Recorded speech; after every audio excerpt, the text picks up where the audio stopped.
Hey guys, I wanted to do another art challenge, so happy Monday. Today I wanted to work on making watercolor, but using some sort of acrylic, any water-based paint. So these are kids' temper style paints just from the grocery store. And we are going to learn how to use those and illustrate your favorite recipe that you want to share on social media. So please share these even if they're not perfect, because it gives us all the bravery to share and be a little more social while we're stuck here in quarantine.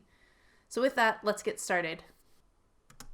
In order to turn any of your acrylic paints into this watercolor effect, just pick a water-based paint and use a small amount of pigment.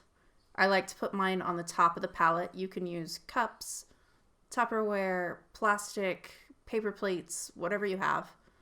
And then you're gonna mix this pigment with water in order to create that watercolor effect. Now, the more water you use, the less saturated the color will be.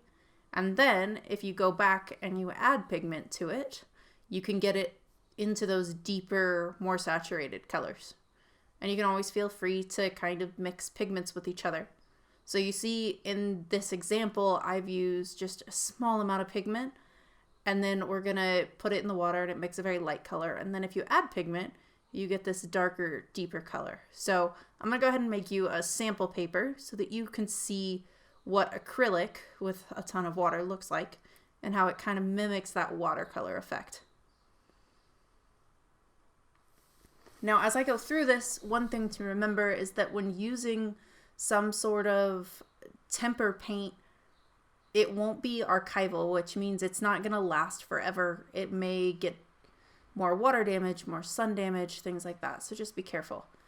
So today I wanted to point out that when you watercolor, it's best to lay down a base layer. And you'll notice on my butter, I go really light because when the light hits butter, it's really light. Whereas on the chocolate bar, I keep that highlight where it's shiny white, but the rest of it, I'm going to go pretty deep in that color. One other tip is that when you're painting watercolor, it's best to move around the page because you have to wait for the layers to dry. So you'll see I paint things, but I don't paint things that touch.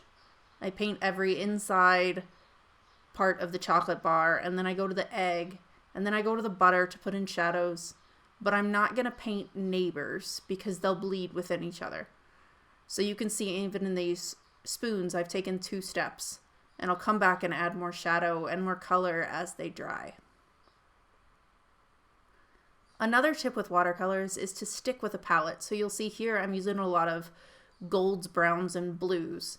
And although a gray might have been nice to kind of illustrate these spoonfuls of sugar and things, I really wanted it all to match. Also, don't be afraid to layer up. Some of these squares are going to have 6, 7, 8 layers of paint because I want them to get a deeper, darker color.